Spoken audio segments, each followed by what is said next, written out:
namanya. Apa lagi? Hah? Jual beli. Apa lagi? Pedagang jual beli. Yaitu kalau judulnya adalah perdagangan Nusantara pada awal Masehi. Kita lihat Nusantara pada awal Masehi. Oke. Lihat kita lanjutkan. Nah, ini apa gambar apa? Peta. Di sini ada gambar peta. Coba ibu mau tahu dan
Di sini jawabannya ada 3 yang ibu lihat atau yang ibu sumber yang ibu tahu. Yang pertama jawaban ada A.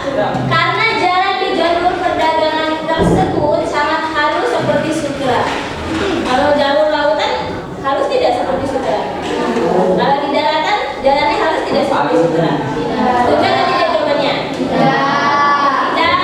Yang B, karena ada legenda naga sutra yang membuat jalur tersebut. Jalur sutra dibuat oleh naga. Setuju atau tidak? C, karena jalur tersebut dipakai untuk perdagangan terutama komoditi sutra. Karena jalannya saja disebut jalur.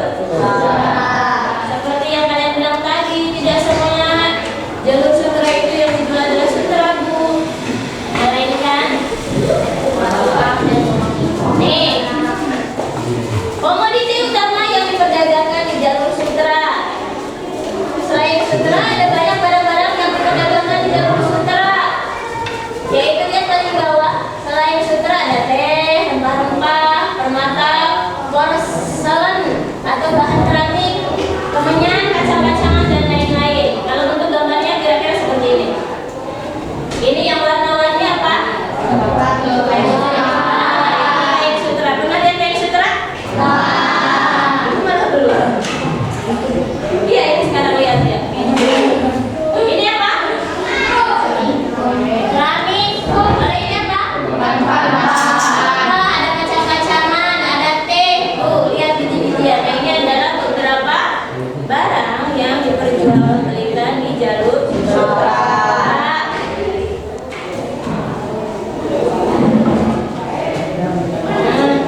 Lihat ke depan sejarah jalur sutra. Ternyata tidak begitu saja jalur sutra itu ada. Tidak begitu saja nama jalur sutra itu ada sejarahnya. Apa sejarahnya? Apakah sejarahnya itu tiba-tiba para pedagang datang dengan jualan sutra? Tidak. Awal mula jalur sutra ada itu ternyata adanya kekaisaran Han yang memerintahkan jenderalnya untuk ke wilayah Zhuangzi atau masyarakat Zhuangzi. Kenapa kaisar Han memerintahkan jenderalnya? Ternyata awal mulanya itu bukan untuk berdagang, melainkan untuk meminta pertolongan. Kenapa minta pertolongan kaisar tersebut? Pada saat itu kaisar dengan kerajaan Qiongnu sedang berperang. Nah, kaisar Han itu meminta tolong kepada Zhuangzi atau wilayah Zhuangzi, memerintahkan jenderalnya pergi ke sana. Dalam perjalanannya itu si jenderal menemukan banyak sekali cerita, mulai dari pendidikan, kebudayaan, peradaban yang dilihatnya, kemudian ekonomi yang dilihatnya. Beberapa tahun kemudian setelah sampai ke rakyat Zhuangzi, si jenderal tersebut pulang kembali ke negaranya atau ke wilayahnya, melaporkan keadaan perjalanannya. Ya, kemudian kaisar Han sangat tertarik dengan apa yang diceritakan jenderalnya tersebut. Suatu ketika kaisar Han memerintahkan kembali jenderalnya untuk melakukan perjalanan tersebut, tetapi bukan untuk meminta tolong yang kedua, melainkan untuk melakukan perdagangan. Nah, disitulah awal mulanya jalur sutra. Perkembangannya zaman berulang pasti berubah. Bukan hanya negara Cina saja yang melakukan perdagangan, yaitu negara-negara yang lain seperti seperti Arab Saudi, kemudian seperti negara-negara Eropa. Nah, itu adalah sejarah singkat dari jalur sutra. Siapa kaisarnya? Siapa jenderalnya? Siapa atau wilayah mana yang dituju oleh jenderalnya? Zhuangzi. Perang apa saat terjadi dengan kerajaan mana perang Han? Qiongnu. Oke. Nah, sama ini apa sih hubungannya jalur sutra dengan Indonesia? Tadi kita kembali lagi ke awal, katanya itu tempat transit. Betul sekali. Ternyata awal mulanya Indonesia itu hanya dijadikan tempat transit. Perkembangannya jalur sutra perkembangannya perdagangan. Nah, disitulah mulai adanya kolaborasi negara Indonesia. Oh, terima kasih. Sudah dong? Selesai belum? Belum. Kira-kira dari awal sampai akhir tadi bisa dipahami tidak? Dari mana nama jalur sutra, apa yang dijual jalur sutra, di jalur sutra itu apa saja, kemudian sejarah jalur sutra seperti apa? Ada gambaran? Kemudian apa hubungannya dengan Indonesia? Yuk kita lanjutkan lagi. Jalur sutra adalah perdagangan internasional, Bu. Kemudian yang dijual belikan bukan hanya kain sutra, banyak seperti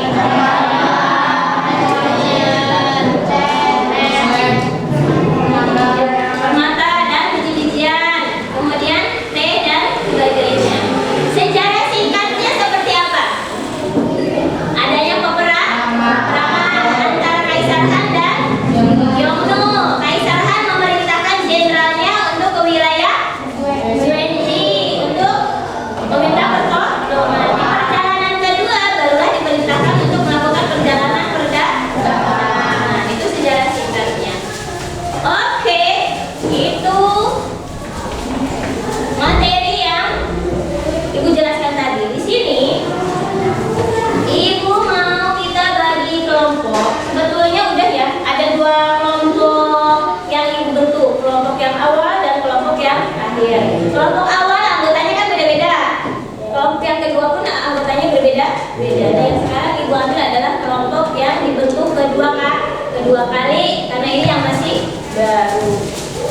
Kelompok 1, kelompok 2, kelompok 3, kelompok 4. Materi ini Ibu bagikan ya.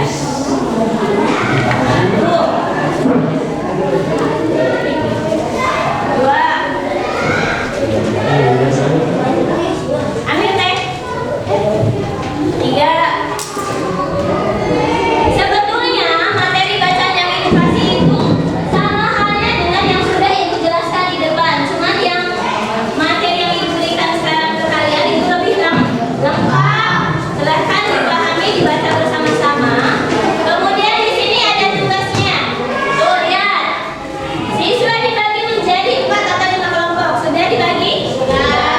Tiap kelompok mencocokkan soal dengan jawaban. Setelah itu presentasi dan kelompok lain memberikan tanggapannya. Soal apa sih Bu? Maksudnya gimana sih Bu? Nah, ambil saja. Di sini sudah Ibu siapkan? Ya? Sudah Ibu siapkan? Perhatikan. Halo.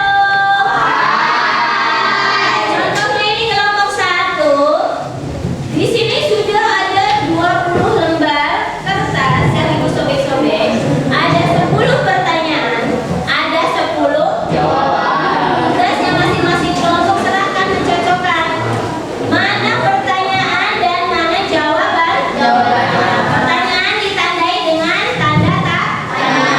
Biar lebih mudah, silahkan pertanyaannya diurutkan dulu. Setelah itu baru cari jawaban yang sesuai. Tentunya jawabannya sesuai materi yang Ibu jelaskan dan materi bacaan yang Ibu bagikan. Bisa dipahami? Baik, Ibu bagikan kelompok 1.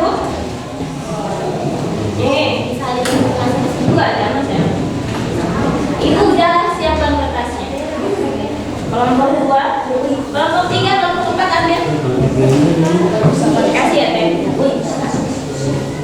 So, boleh dibuka, boleh dicek. Hitung dulu, ada 20 atau tidak. Ada 10 pertanyaan, ada 10 jawaban. Pertanyaan ditandai dengan belakangnya tanda tanya.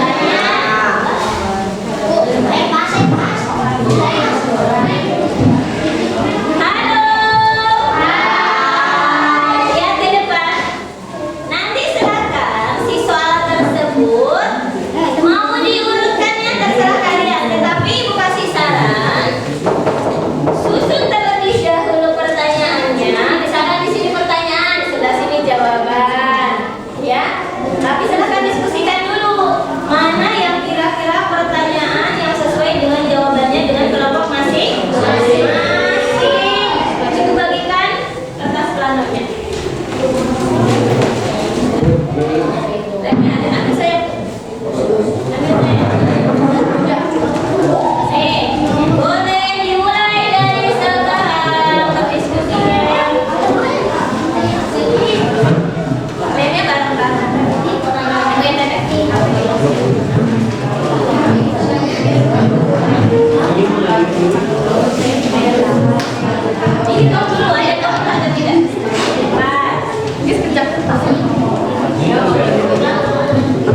Oke, kelompok satu, coba dibaca tanggapannya.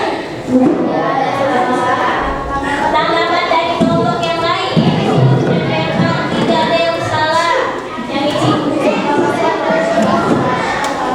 Tanggapan dari kelompok dua katanya sama, tidak ada yang salah. Berarti urutan soal dengan jawaban udah sesuai. Kira-kira sesuai atau tidak kelompok satu? Sesuai. Dengan jawabannya? Iya, benar. Boleh dong tepuk tangan. Kelompok dua.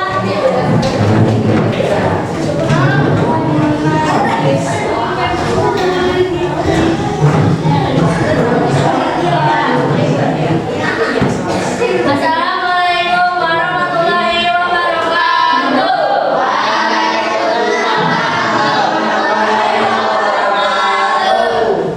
Kita dari kelompok 2 ingin mempresentasikan hasil diskusi kami. Ada apa pertanyaan? Siapakah yang diperintahkan untuk melakukan perjalanan diplomatis menemui masyarakat, yaitu Jenderal Jamsya. Jenderal Jamsya. Coba yang paling bawah baca pertanyaannya. Ya.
kira-kira